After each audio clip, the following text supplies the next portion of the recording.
Amamuruga clan. That is the clan where we belong. Karibuni sana na asanteni. I would wish to recognize and welcome my family from Bondo, where I was born and bred, and to welcome my other family in Game, where I lived with my uncle who just spoke a while ago. Karibuni sana.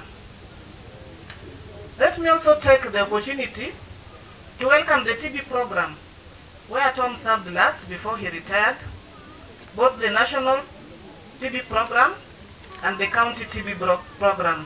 Feel welcome.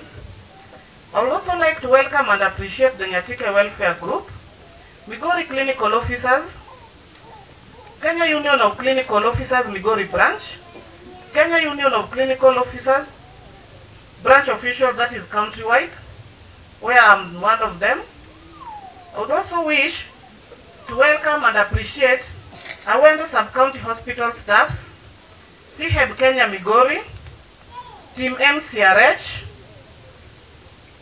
Team Doctors Plaza, Oasis I mean, and among the Team MCRH team, I would wish to appreciate the efforts that were made by the following, just to mention a few individuals.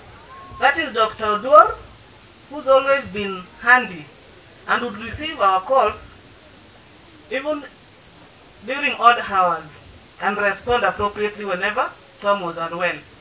I would also wish to appreciate Dr. Yer, who successfully did his surgeries at Oasis Doctors Plaza. I would wish to appreciate Dr. Ian, Dr. Kemwa, Dr. Bon, Dr. Ndege, among others. Feel welcome too. I would wish to appreciate the HDU team, where I met Phoebe, Rachel, and the rest. I would wish to appreciate the lab team, that is that from the County Referral Hospital, where we had Abel, Steve Oduma, Edu, Gideon from Blood Bank.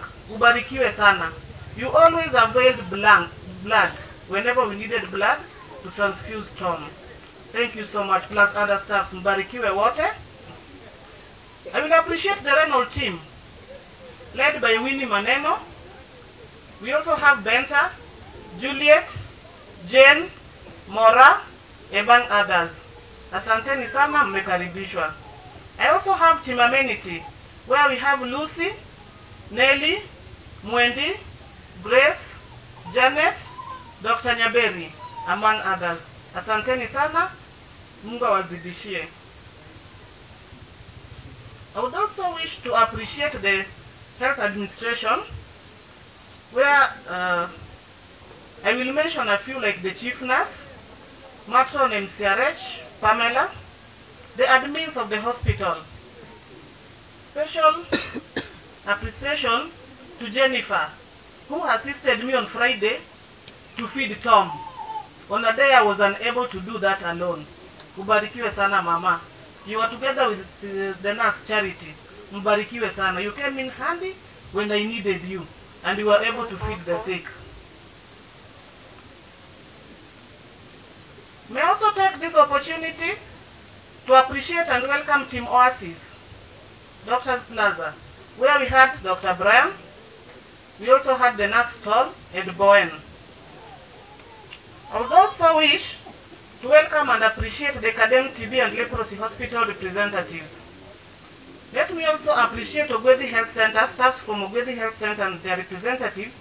That is a place I worked like 4 years ago. No, not 4 years ago, like a year ago. I would also wish to appreciate representatives, both staff and the community, from Omboko Witi Dispensary. That's where I worked first in Migori County, like 4 years ago. Let me also welcome and appreciate Gotkachola Secondary School representative, where I happen to be a board member.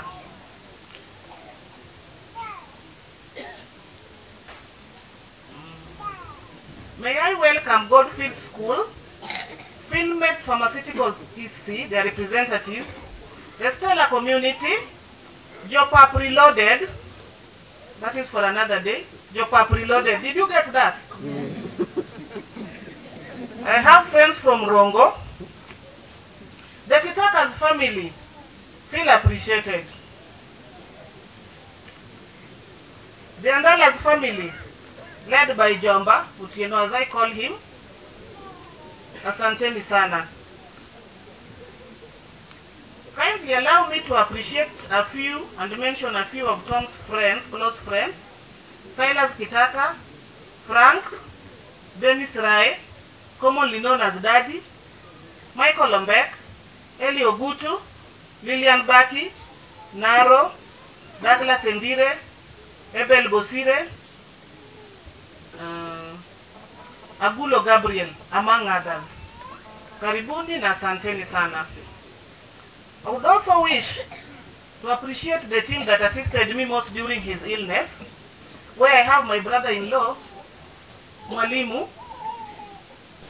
It was a task. It was tasking, but you always availed yourself. Because right from beginning of April, the late was unable to move from one point to the next. For example, from his bed to the toilet. Mwalimu came in handy. Let me also appreciate Silas during the process. He was available. Frank from Kisumu. Christine, my girl, ubarikiwe sana. Mike, Judy, Fiona, Rhoda, and the rest of family members. I want to thank a special person, a special soul, Adamba. This is somebody who also came in handy when Mzee was unwell. He always drove us around, helped us move Mzee from point A to point B. He was always available, almost like a brother. Ubarikiwe, Mungu akuzidishie, na ubaki na moyo huo huo. Mungu atakubariki. I may not have anything to pay you back, but may God bless you on my behalf. I have a new family member. I'm informed the late Tom had a boy, a son that is. Kijana ako wapi? Kuja. Kindly come forward. The boy is here. He was brought by the mother. Karibu nyumbani. If you are Tom's son, this is your home and you belong here. I remain your mother and you remain my son. Karibu sana nyumbani. We will just engage later. Tuone tutaendelea namna gani. But if you belong here, you belong here. We may not take iraba ya shule hii na tuvute. There are things that you can never erase easily. So more of that, we'll engage later. We'll discuss all those nitty-gritties after our morning period. Otherwise, my son, you are welcomed home. May I also appreciate Josakwa. People from Roslyn, the late Roslyn's home. It happens that both of us are from Sakwa. I remember the initial days when I met Tom, some of his friends would tell him, Daktari, okimia yuorini. He would smile and would not respond to that. So most people thought I was his shemeji. And especially when I said that I come from Sakwa. So people from Kanyamwa, you will still remain part of our family. You are welcome any other day, any other time. I am here for you always. Feel free to come home whenever there's anything. Whenever there's any issue, kindly reach out to me. I remain the mother of all these children. And it is my responsibility, duty, and obligation to take care of them and to walk them through their life. Because they are God-given to me, after all. And they belong to my late husband, whom I loved so dearly. So the love I had for him should be extended to all his children by virtue and extension. So people of Kanyamwa, you still remain part of our family. I also want to thank the Funeral Organizing Committee for the job well done. It's been a success. However much it may not be a success, but to the level, hapo tumefika, tunasema ni asante, na tunashukuru Mungu. So whoever, yale ambayo whatever may not have gone well for anyone or anybody in whatever way, I apologize on behalf of the family and on behalf of the organizing committee and on behalf of Tom's family. Mutusabe. So now I will eulogize the man I loved and cherished so dearly to the last moment when he had his last breath. I hope God will give me the strength. My colleagues, close friends, family members, both from where I'm born and where I'm married, can attest to the same. I am up to the task to take care of the 2 homes of Tom and all the children, including our new son. He's not new per se, but he's new in the family now. Sawa sawa. So once we are through with the morning and doing everything, I will talk to these children at a personal level as the mother, because I'm the only mother remaining now. It will be a meeting between I and my children. We can then do another meeting based on what the family decides, but personally, I will do a meeting with my children and we will strategize on how to move this home forward based on what we will discuss and the strategies that we will lay down. Tumeelewana warembo? Edna, Gertrude, Salma, Fiona, Joshua, Mike, Nathan, I hope mumenipata. And before I forget, I want to sound a very stern warning, but with a very low tone. I now need to stand. I'm going to sound a very stern warning with a very low tone, but you can look at my eyes. My eyes tell it all. It is a serious warning. All these children belong to Tom. These are children who still need guidance. And who should guide them? Personally, I should, together with the family members who are equal parents to these children. Any incitement, any negative statement, any divisive language, the nitty-gritties I may call them, summarily any negative energy, kindly keep it off my family. Kindly keep it off my family. A lot has happened. A lot has transpired since the death of Tom. I will not cry. Today I'm not crying. I'm celebrating a life well lived. Oh, yes. As I sound warnings too. I will not cry. Personally, I will mourn after burial. So you meet me mourning or weeping or crying, kindly understand that I did not get enough time to mourn the man I loved. I've postponed it. Why did I postpone it? So that I work on his decent burial the way he requested. So after his decent burial, I will now embark on my mourning. And I will do it the way he instructed me to do it. Are we together? Yes. So usikutane na mimi nimehuzunika kama machozi natoka, ushangai nimechapwa. Hakuna mtu ananichapa. Hata kwenye hili boma, sioni mtu atanichapa. They are all my friends. They are all my friends and they are all my relatives. My shemejis are my husbands, including the sisters-in-law. Hao wote, mawifi, hao wote ni mabwana zangu. Watoto wa boma wote ni watoto wangu. I'm a very welcoming soul, a kind-hearted lady, but very strict. Very strict, having been brought up in a very strict family, with very strict parents and guardians. Everybody heard my uncle talk. Did he talk like a strict man? Yes. A man who means his words. Yes for a yes and no for a no. And that is me. When I say no, I simply mean a no. When I say a yes, it's usually a yes. I don't do yes, no gambling. I don't. I want to believe for the 5 years I've stayed with Tom, the family members have learned who I am. And you know, learning is a continuous process.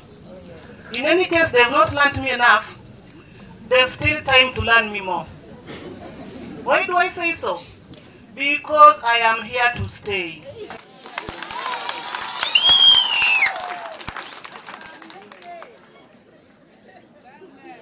I am here to stay.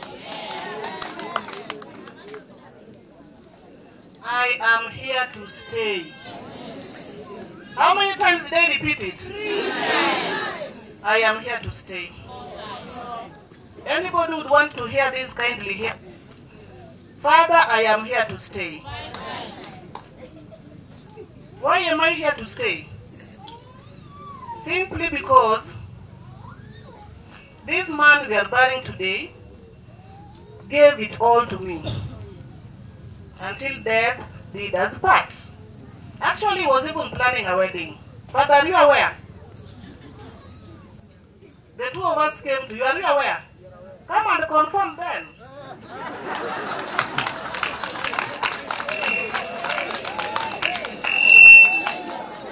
On 18th of April, before the father in charge went to America, the two came, and the father was to come back after his tour in Nairobi, in America. Unfortunately, Nanny Tom was a bit sick, but he had planned to wed the lady. But so, even if you never wed, we shall allow you through the church. But they had planned to wed, and that's why you have confirmed they had planned to wed. Thank you so much, Father. It was unfortunate that during that moment, already he was ailing, though he was able to walk.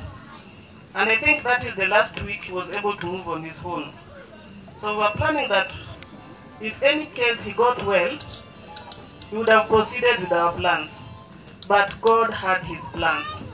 And who am I not to accept God's will and wish? Otherwise, based on that, bado tutawasiliana na Father, I was measuring on my staying here.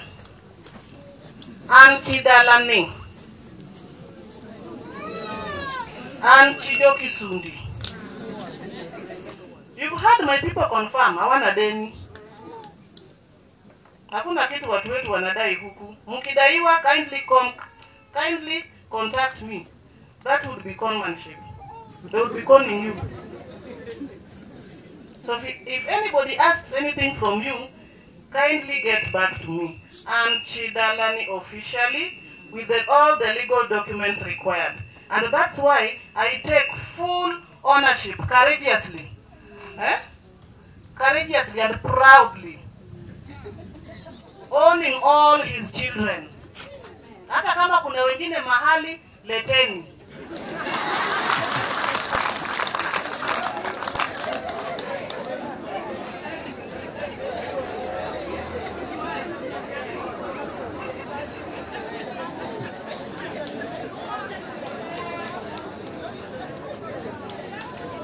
Kata mtoto pia ni baraka.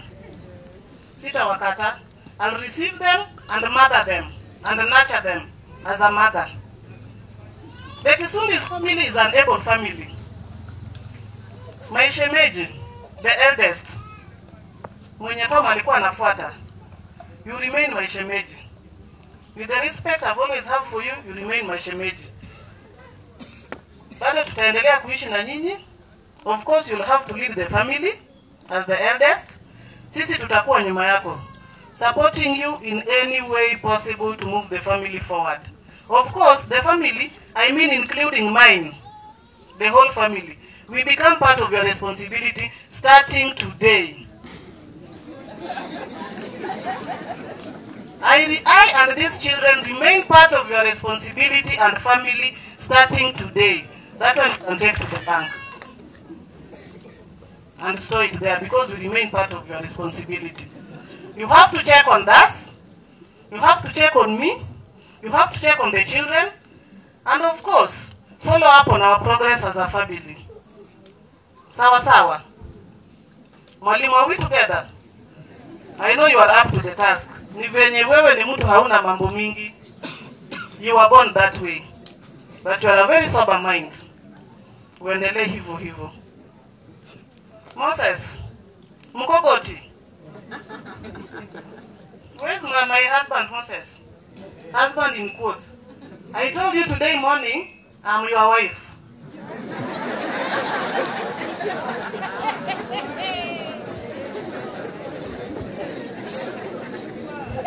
Being the last one that you are, I come behind you.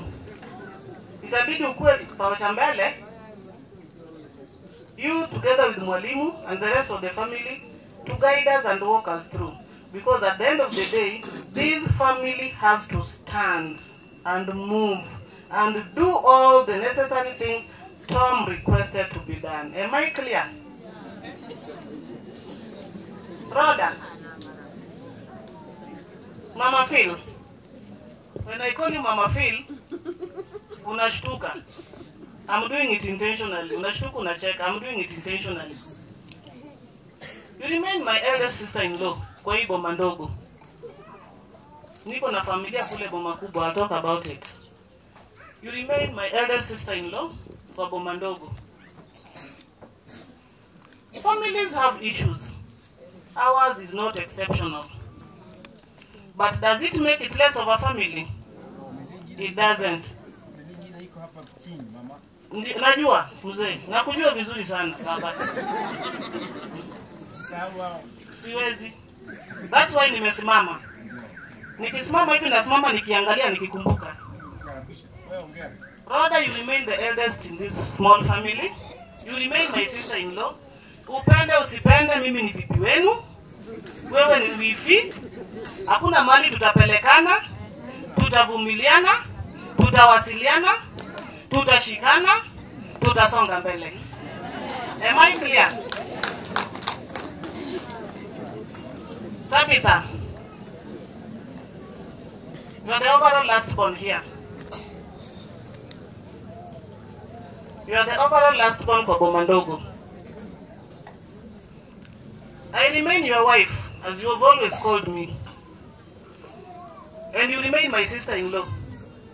Hakuna siku tutachukua ile raba ya watu wa dini wa pencil na tuvute hiyo. And I confirm that I'm here to stay. So the whole family need to keep that in their mind, that I am here to stay. Kama hatujakuwa tukiishi vizuri, which is also not there, itabidi tuanze kuishi vizuri. Manake sisi ndio tupo.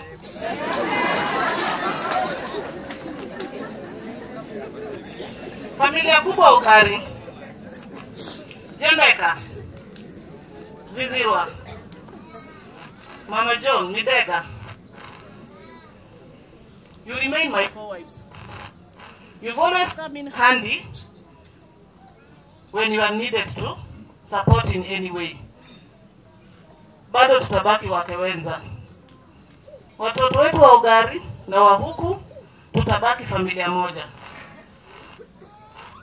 Baba Mzee Otera, nimekutambua baba. Tutazidi kuwasiliana kama familia.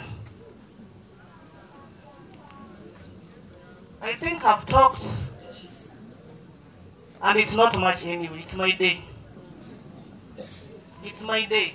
You know, I haven't talked about Tom. Ama kuna kitu nimeongea kumuhusu. Hakuna, sio? Today, leo namuita na jina yake Tom. I never called him that. He was always babe. Yes. He was always babe. And he remains babe. Why do I call him babe? He deserved it. He deserved to be called so. Any other woman who got an opportunity to be in Tom's life should be able to appreciate that. Unless, if it was only done to me. Unless if he only did that to me as an individual. But I want to believe he knew how to treat women, stroke ladies. And he was a man of the people in all dimensions. He was a man of the people. Simona watu kila aina. Kila aina ya watu. From all corners. I'm sure someone unable to reach. Wakuje kuhudhuria, but he's a man of the people. For Tom, I don't like the name Tom. Let me just use what I'm used to. Okay, for Babe,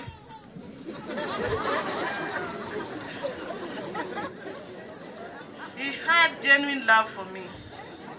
Very genuine. Most people can confirm that, including our colleagues. He would call me babe anywhere, or ma'am. Ma'am, nikupeleke kazi. Ma'am, umekula? Babe, do you have transport to work? But remember, I'm equally working and employed and salaried, but he would make sure that I have transport to work from his own pocket, including lunch. That is transport back home. Right from October, when I reported to Wendo Sub-County Hospital, my current workstation, I've never gone to work on a matatu. Awendo team, are you around? Amuka msalimia watu. Is there any day sikuletwa kazini? I was taken to work on a daily basis when I was on duty. Anyway, Mungu anajua, because now I have to get used to matatus occasionally. Lakini Mungu anajua. Why do I say Tom is loving? This is a man who can wake up, akwambie mom, amukukunywe breakfast. Sasa bado nagaga initial days of dating. Bado kujifikiria now. I have to make this tea as a woman, blah blah blah. Anaona niko na uvivu, and he tells me, "Mom, the breakfast is ready." You'd say that, "Mom, don't be worried. Your breakfast is ready and the table is set." How many men do that? How many men? By a show of hands. Wanaume wainue mikono wenye wanafanya hivyo. Hakuna hata mmoja. Si mnaona it was a special case? It was a special case. Kama kuna mwanaume anacheza ligi yake, sina maana it was a special case. A man worth loving. Sasa msilete nyenyenye.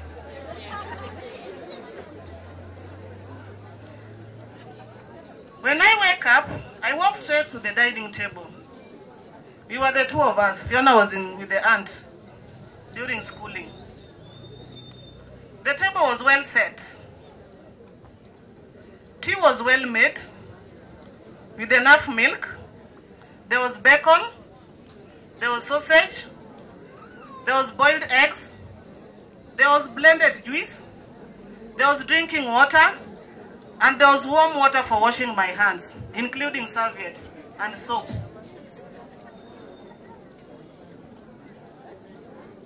Sijui nitasema gani niwache gani.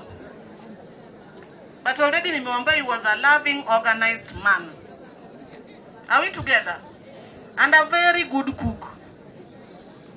A very good cook. This is a man who would cook for me, would literally cook. Na nimekaa hapo kando yake, tunapiga story. When most of my relatives visited, they would be like, "Ai naibika. Mzee atapika aje?" Na nimekaa tunapiga story. I would tell them, just relax. When you go to Rome, do as Romans do. This is how we do it here. Just sit back, relax, and watch. Wait for your dinner to be prepared by Baba, or by Babe, as I called him. I have a notebook. The loving bit is long. Wacha niachie hapo. We shared friends. We shared friends. Both males and females. My friends were his friends. His friends were my friends. Both males and females without conflict. Hakuna mali tuligwaruzana mbona unazoeana na huyu mwanamke ama mbona ninazoeana na mwanaume. He was organized, man of integrity. Are we together? And to the church, before I forget, Kakarau Church. This is a wonderful church. A church that has stood with us throughout, in sickness, in prayers, and during this grieving moment, and even in organizing the funeral. Asanteni sana, mkiongozwa na Father na Japuonj, and the rest of the church members. Asanteni sana.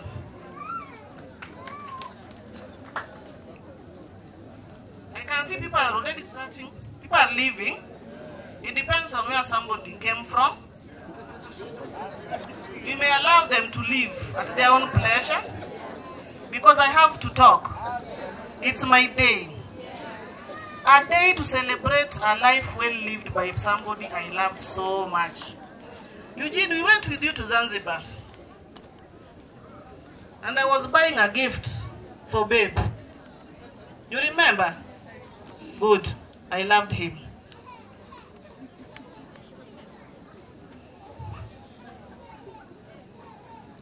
We had good plans with Tom. Every other plan he had with the children, I pray that God gives me the strength, the courage, and the support that I need to move them forward as he had planned with all these children. Out of the plans we had, he was able to achieve 85% of them in a span of 5 years. Is it not a deliverable? So he delivered. The 15% was probably not done because God wanted him to rest. And he has rested. So we will move on as a family and work on the remaining bit based on his instructions. And before I forget, there are instructions Tom gave me about so many things. How I should do what, when, how, and to whom. That one I shall fulfill when I settle down, according to his wish. Without any intimidation, without any humiliation, without any interference from external sources. I shall do what he said, according to his wish and his will, together with his lawyer. The remaining 15% that Tom was not able to achieve, I give it back to God to achieve it on his behalf. I give him the responsibility. I task him with the same to deliver and do the 15% that Tom was unable to do because he called him to rest. So let him do the remaining 15%. When I come to his sickness, I'm sure most of you have read the eulogy. When I met Tom, he was hypertensive and he had arthritis for quite some time. That's why mulikuwa mnaona saa zingine anatembea ni kama ameinama. But those are conditions we live with. So when I came into his life, barely a year later, he developed kidney failure. I was 1 year old into the relationship. He developed kidney failure, chronic kidney failure. It was not a walk in the park, but we sailed through. I remember one evening, aliniambia, "Mom, women like you are rare to get. Sina kitu cha kukulipa, lakini Mungu atakulipa, ubarikiwe sana." So he blessed me in 2019, and I want to trust in that. So after that, he underwent his dialysis sessions and opened up within a year. Come 2020, he was taken off dialysis because he was supposed to do a fistula which he was so hesitant to put based on his reasons. I had to respect that. I have a bad relationship with the month of May. Why do I say so? In May 2020, he developed diabetes, ugonjwa wa sukari. But after a while, he was up, his feet again, and he lived with it. Come 2021, he reacted to a drug he had used for arthritis for several years. Ilimchoma mwili yote. That was now May 2021. I started getting worried and I feared the month of May. And shared the same with him. Nikamwambia, babe, nikikaribia May, naanza kuogopa. May has been a bad month. And he asked me why. I explained to him that in 2020 you got diabetic. In 2021, you got a drug reaction, a very severe one. Those who came to see him did not know that he would come out of it.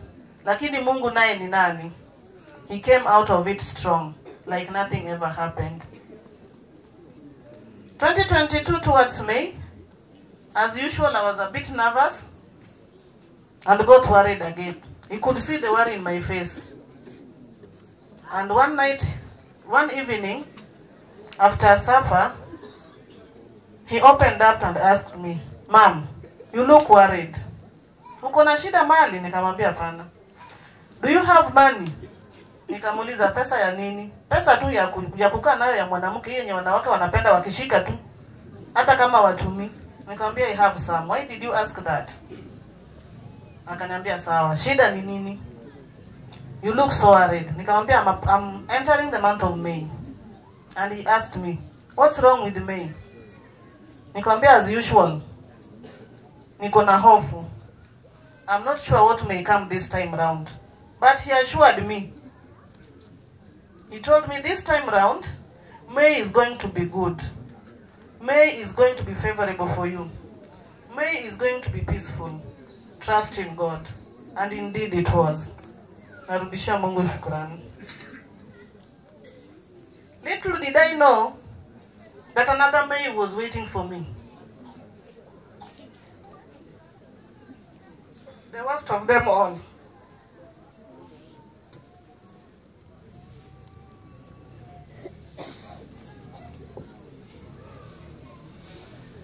That was May 2023.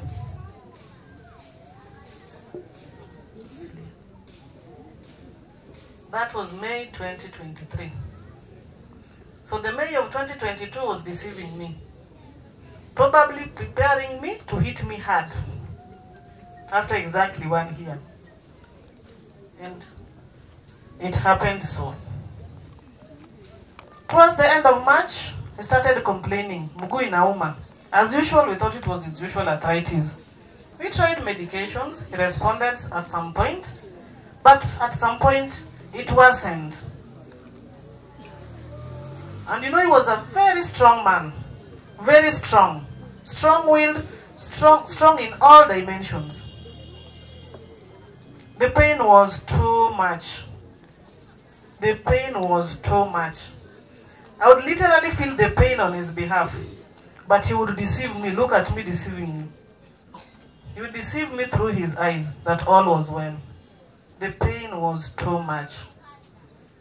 At some point, when he was taking his shower, I heard him whisper, Mungu, nilikukosea wapi? Kama kuna mali nilikosea, naomba msamaha. And after he had done his shower, I talked to him. I told him people get sick. Pain is not a sign of punishment. Pain is not a sign of sin. Pain is not a punishment. People get sick day in, day out. People have battled conditions, including cancer, which has so much pain. Hawakukosea Mungu. It is a condition that got them, and they live with it. He understood. Akaniambia sawa mom. kama sikukosea Mungu ni ugonjwa tu, then I take it that way. Nikamwambia wacha tuendelee kupambana. I know it shall be well one day. But the pain continued. The pain was so intense. I could look into his eyes and see the pain. He did not want me to notice that there was pain. Occasionally I would ask him, babe, unasikia uchungu sana? He would tell me no. Si sana, but I could see it in his eyes. The pain was too much to bear for a strong man like him. It was overwhelming. But what could we have done about it? Not much, just to try with medications and whatever could work for us. It reached a point he was so much in pain until he got confused. Occasionally he was confused. You'd get into the room and he would tell you something that you'd not imagine.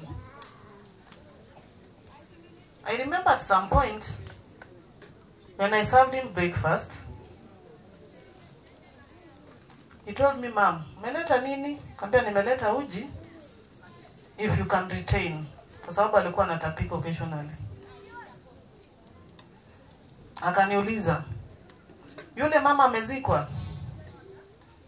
Nikamuuliza yupi? Si yule mwenye alikufa huko? Nikamwambia yeye alishazikwa. Kanambia sawa. So the whole of April, Tom was talking about death. I'm not sure whether I'm so young to interpret or to foresee something, or I was just in my own world. I had delusions that all that is just but confusion. He talked about death. And as a family, those who were close, Fiona, Mike, Christine, Mwalimu, Rhoda. At some point, as a family, during this May, from April I mean, we had a feeling he had lost hope. I remember at some point I left him with the eldest brother, Mwalimu. I rushed for a meeting, an urgent meeting in Kisumu. Mwalimu called me the following morning, very early in the morning. Akaniambia, Madam, kuja haraka. Naona breathing imebadilika. As a healthcare worker, what was I supposed to think of? As a healthcare worker, that was a red flag. Change of breathing pattern. I rushed very fast. I called Silas, who was also in Kisumu, and we came very fast. Within 2.5 hours, we were here. But before we reached home, he called me. I think he sensed I was on my way back, a worried woman. And because of the love he had for me, probably he did not want me to have worries. Mom, umefika wapi? Kambia niko Uriri. Sawa kuja tu. On arriving home, what did he do? I found him seated. Seated. Like nothing had just happened.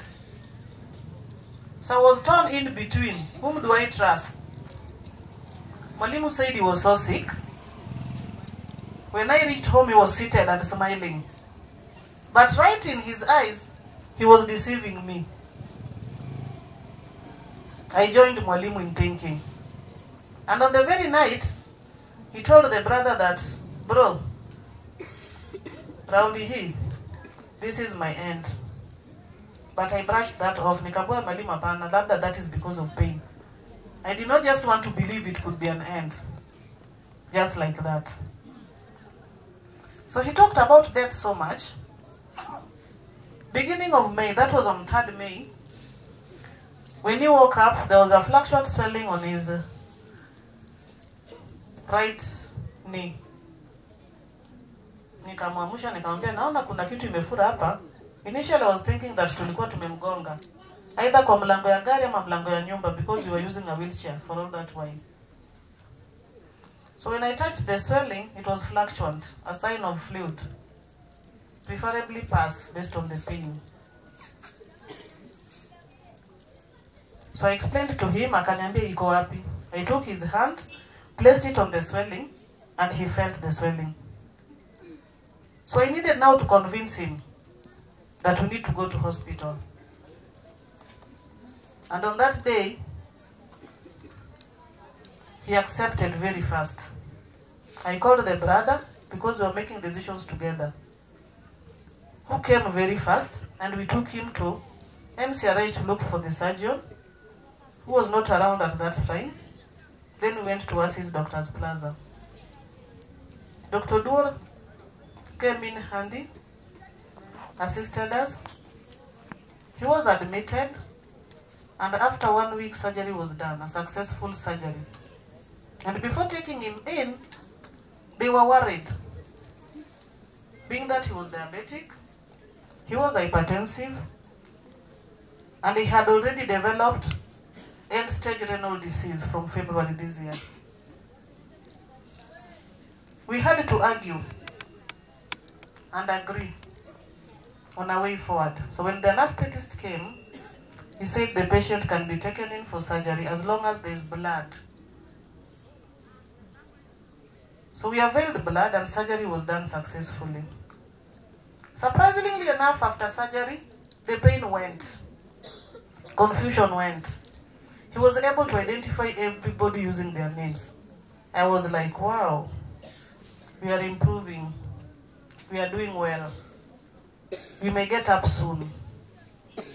Little did I know that God had his plans. I respect the will of God.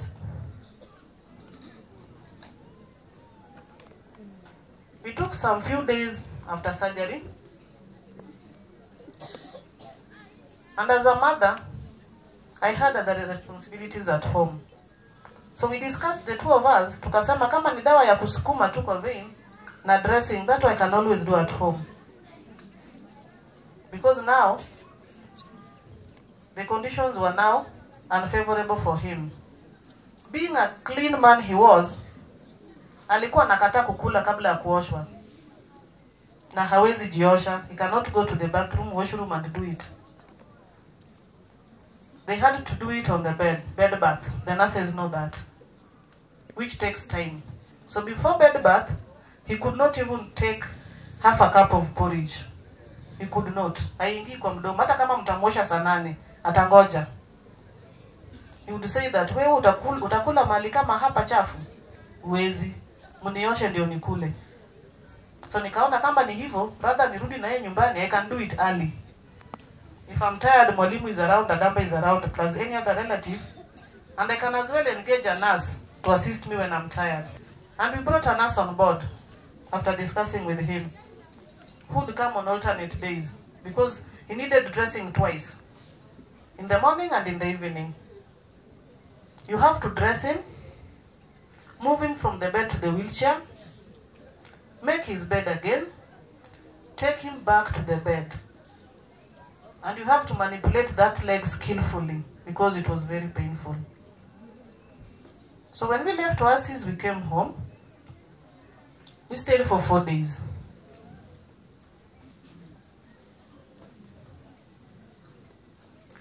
On Saturday, this one I needed to master the date.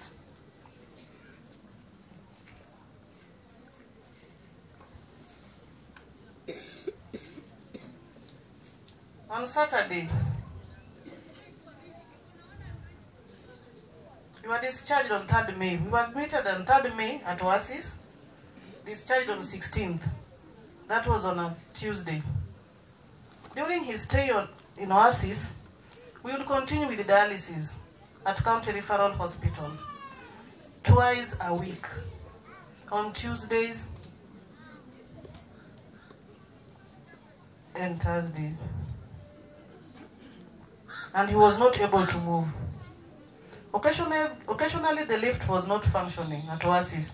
So we had to lift him literally from 4th floor to ground floor to take him for dialysis and back from ground floor to 4th floor. It was hectic, so we decided to come back home. He was discharged?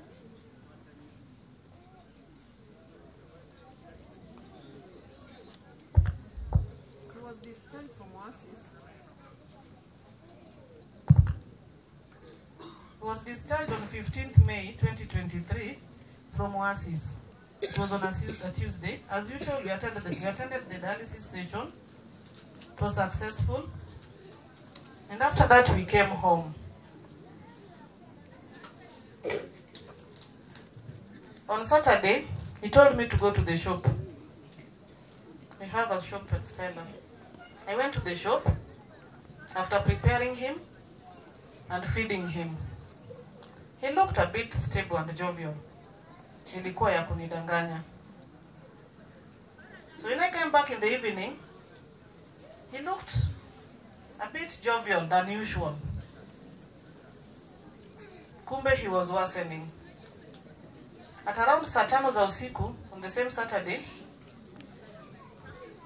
he told me that nasikia ni kama roho iko na shida.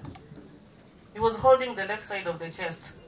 And when I wanted to hold, he refused. Akanambia hata haina hata kitu. Anakataa kabisa. After an hour, he said the same. I'm feeling something funny from my chest. Nikamwambia, let me hold, or let me get a stethoscope and get what it is, an idea. He refused. Akanambia hata imepotea. So he was taking me round in circles. On Sunday morning, the nurse came. He was prepared. I washed his bedding and clothes, and I was cleaning the compound. Na I gave orders. Niliambia watoto wote wasicheze karibu because we did not sleep the previous night. I wanted him to catch some sleep and rest, at least to save him from the pain. But he kept calling. I was just at the window, pretending to sweep because I wanted him to rest. Na nikikaa karibu na yeye halali. He kept calling, Mom, kuja. But siingi ndani. Nasimama kwa dirisha namuuliza, babe, unataka kitu? Akanambia nasikia niko na shida kupumua. Labda damu imepungua tena. Nikamwambia, no, you were transfused the other day, but well, we can always check. Then I asked him, nikupeleka hospitali? Akasema hapana, it's a simple thing. Nikajifanya nafagia. Ndio ajue siko. I was just around. I heard him make a sound. Hey. Nikamuuliza, kuna nini tena? Umesikia nini tena? Akasema hapana, nataka maji. I gave him water. Nikatoka nje tena hapo tu kando ya dirisha. After 30 minutes akaniita. Akaniambia, Mom, hii kupumua inaleta shida tena. I think my HP is going low. Nikamwambia, then we can go to the hospital. Akasema haina haja. Nikamwambia, no, I cannot check your HP using my eyes. Acha tu nikupeleke pale lab, upimwe tu hiyo, then we come back. Akakubali. I called Adamba, I called mwalimu, they came immediately. And I also prepared very fast. Tulimweka kwenye gari lake. And before we left, the gate was wide open. Pale kwa boma yangu. And by the way, niliwaambia alinijengea. Sijasema. A beautiful, wonderful house and home. So when the gate was open, some of our church members joked in. Were passing, wakaona. They came. When they looked at him, they looked so worried. And it also got me worried. Tulipomweka kwa gari, alikuwa anatokwa na machozi, which I did not want to look at. Because I did not want to get emotional, that would have broken him down. So the church members came, akawambia mimi, nimechoka. We prayed together and left for hospital. When we reached hospital, that's when now I got a real picture of who he was. He looked toxic. He looked very sick. And I was asking myself, has he just changed all of a sudden? When they did his SpO2s, he was saturating at 84. So he had to be put on oxygen. He was put on oxygen, medications were prescribed, and I had to convince him that he has to be admitted to get those medications. The HB that was worrying him was very okay, at 9 grams per deciliter, which was unusual for him throughout his dialysis. He was admitted at the amenity at MCRH. On that Sunday.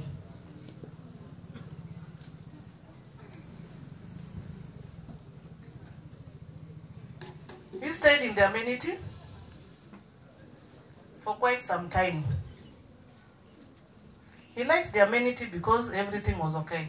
He was in that room alone. He underwent dialysis on Tuesday, and I remember during dialysis, he's bent around. Mama Lisha Toka, bent from renal unit. On Tuesday, he told me to come and look at Nikuji. Mom, endo angalia watoto. Vile nimeweka kwa machine, niache na kina Benta, kimbia nyumbani, wendo uangalie watoto. The sister was also around plus the brother. Watafutie chakula, get them the necessities, then you come back. Before leaving, he had sent somebody anataka diclofenac anaumwa. The diclofenac was brought, but it was never given to him in peace. They reasoned with him and told him that because he had respiratory distress, it was not in order to give diclofenac. But he got pissed off at some point. Akambia Benta, mimi ndio nimenunua dawa kwa sababu naumia.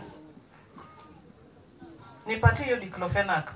Those respiratory things we are talking about, I don't want to hear. After all, I'm half dead. And Benta just talked to him. That was in my absence. You nilipata baadaye.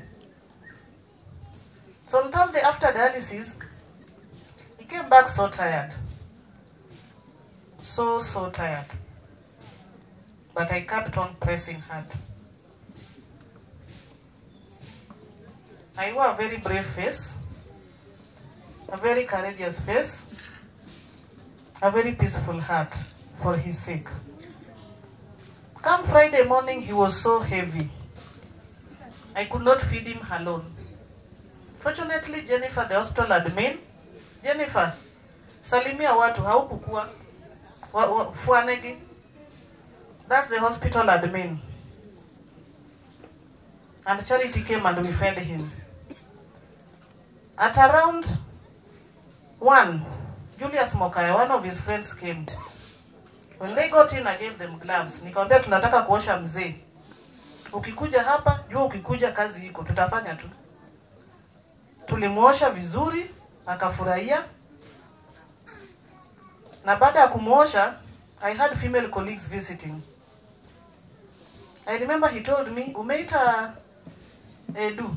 Nikamuuliza Edu yupi? Edu wa taxi, apeleke ladies nyumbani. Nikamwambia sijaita Edu bado. Ulitaka niwaite? Yes, call Edu apeleke ladies nyumbani. Nikapuuza. He looked around and saw the ladies still in the room. Akaniuliza, Mom, did I say that upeleke ladies nyumbani? So the ladies used their heads, wakatoka nje. And I asked him, and do you know these ladies you are talking about? Akaniambia, yes, I know them. Ni watu kama ma-DCIO. And I said, well, good, they've gone home. And after a while, he made a statement. What did he say? He said, oh, that was a wonderful team. The team of 3. When I looked around the room, we were 4. So it was not adding up. And I asked him, babe, the team of 3, what have they done? Akanambia, Mom, the team of 3, 2 ladies and a gentleman, they have received me so well.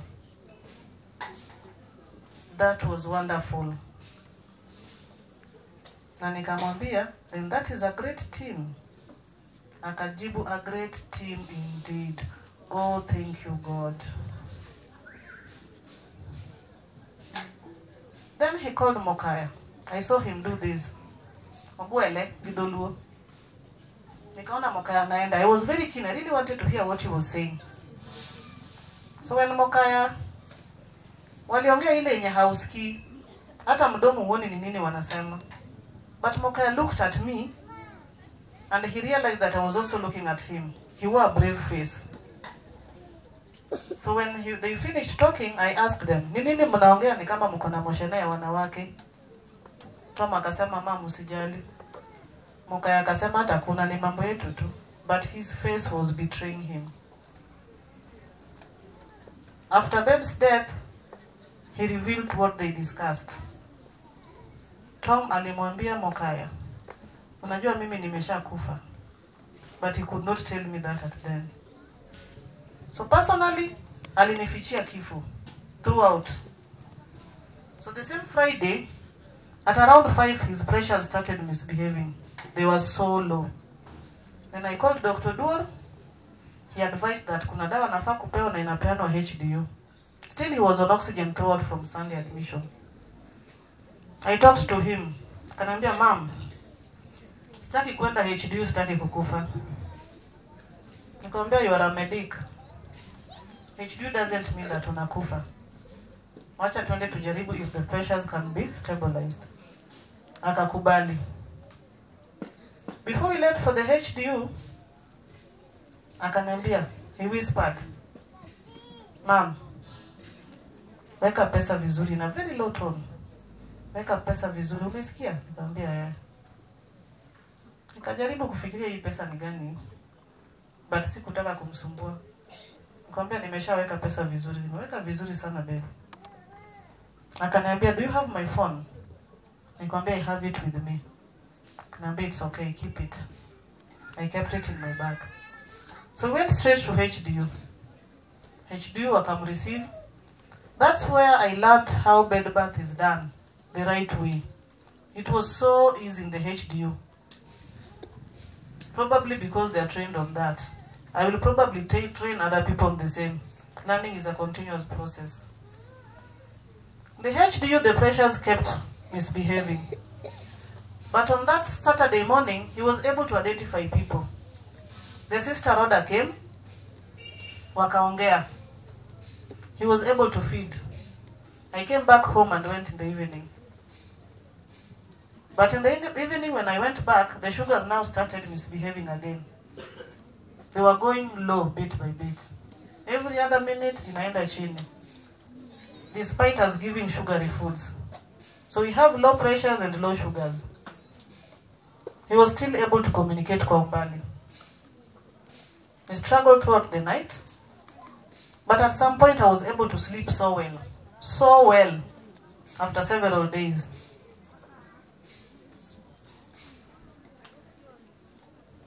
At around 6, the sister came visiting. And on that morning, I really wanted to take a shower very early in the morning, which was unusual. Based on the engagements that I had, taking care of the sick. But I remember, one of my cousins, Judy Shem, ubarikiwe sana mama. When I needed a helping hand, you came running on the same Friday. And you asked me, Anko ako aje leo? Nikakwambia, ako tu. Ukaniambia, hiyo ako tu is worrying you. So on that morning I told her, leo inabidi tuoge mapema. Inaonekana tutapata wageni wengi. I'm not sure the visitors I was referring to. Tuoge mapema leo, tukunywe chai. Tutakuwa na wageni. That is after we had fed him and bathed him. Alafu to blend juice hapa amenity, tumpeleke. We went back to the amenity, tupeleke juice HDU I mean. We went back to the amenity, took breakfast, blended his juice, and before we took our breakfast, Auntie Electa called. Wakaniambia uko wapi? Na nikamuuliza na wewe uko wapi? Akaniambia nimefika hapo hospitali na sijui mali HDU iko. Nikamwambia what you can do, nilikuwa amenity naoga, kuja amenity alafu ndio niwapeleke huko because you may not be allowed to enter. They are restricting. So when she came with Fiona, who went visiting her grandmother. When I saw Fiona, I got worried. Why was I worried as a mother? It's because the father was so sick. The father was so sick. It was in order, I'm warning in that state, and at the same time, I felt it was not very much in order. We went to HDU, the four of us, and I was informed that sugars zilikuwa chini tena. When we tried giving him juice, ilikata kuingia. Nikamuuliza, kwa ni uchungu? Akarespond kwa undani. The nurse at the HDU decided to put an NGT tube. So before we did that, we told Auntie Electa and Fiona to excuse us. It is a very traumatizing procedure. They had to get out. The NGT was fixed, and we fed him. We gave him the juice using the NGT. After that, we needed to dress him. They could not do that alone because they were not able to manipulate his legs. So we managed to do that. They also had to get out. So when we were through with the dressing, Fiona and the aunt came. He was able to see Fiona.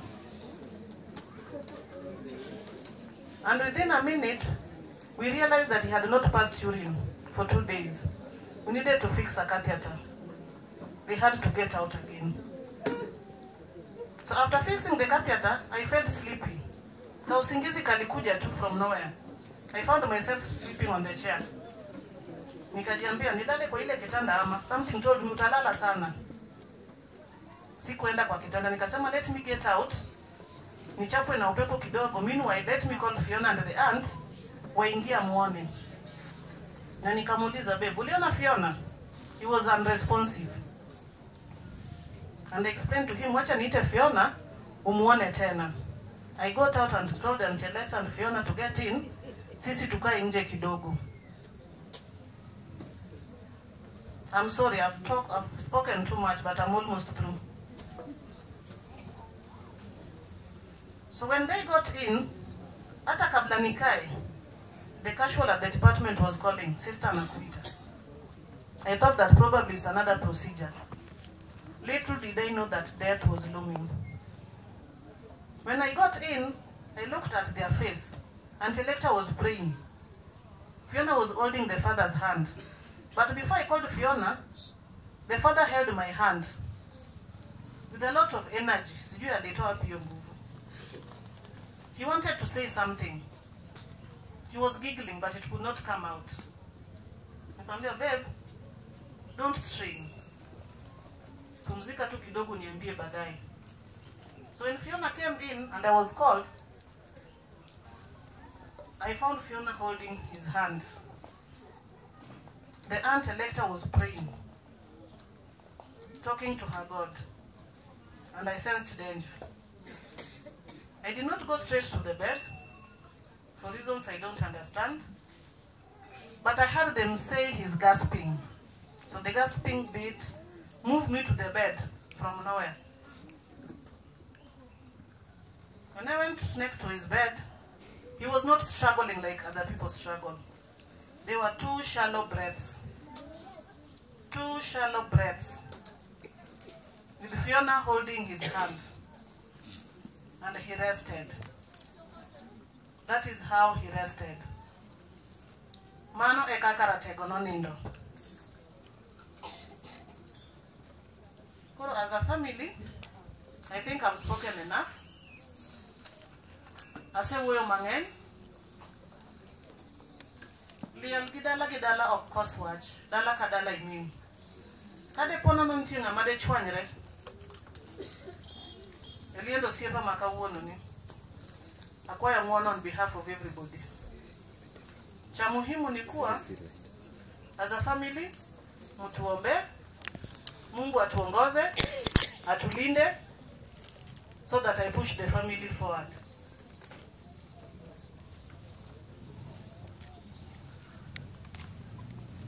If there's anything I've forgotten, hiyo imepita hivyo. But I think I've tried explaining. He needed to rest. He seriously needed to rest. It was his time to rest. And seemingly he was prepared. Why do I say so? Aliomba kupakwa mara mbili. Aliomba kupakwa kwa nyumba na kaomba kupakwa akiwa hospitali pale Oasis. But he was very smart. He was a smart guy. Because during all these, the two instances, he made sure that he had sent me on an errand. So that probably I would not question. But ile ya pili ya Oasis, when I came back, Father had called him the previous day, and it was late. He realized late we could not call back in the night. So when I came back from home, nikamuuliza umeongea na Father? Akanambia, hata amekuja kuniona. Nikamwambia, that's good. Amesemaje? Amenipaka. Kupakwa? Kwa nini? Atiwacha tu. And during his last days, he was doing things in a very hurried manner. Haraka ile yenye hajawahi kuwa nayo. I later understood why he was doing that. So personally, by Friday, when he deteriorated so much, I talked to my soul. I talked to my heart. I talked to my brain. I had a meeting with my whole body. And I realized I was holding him back. I mean, it's the pain. Mimi ndio nilikuwa nimemshikilia sana. So I decided to talk to myself. Na nikajiambia, let me release him. Let me release him. I remember Judy asking me. Nilimwambia, Mama Toto, adwa gonyo jaduong'. Adwa gonyo anko. To penja, idwa gonye nade? Anisana neno na gonye, odhi oyue. Chal mane ma pod amake, nikech chunya tek. To chunya bedo matek nang'o? Tanga ma ja Kristo mong'e Nyasaye. I decided to release him on that Friday. Nikamwambia adwa gonyo jaduong', adwa gonyo anko, adwa gonyo osiepane. Ka Nyasaye oneno ni ber mondo kawe sani, ta onge wach. Kaka ber ne Nyasaye, Nyasaye okawe, ka sane oseromo, odhi oyue. Kogik Jumapil, kaka sepimonuno, Nyasaye noluongo osiepano, okawe, odhi oyue.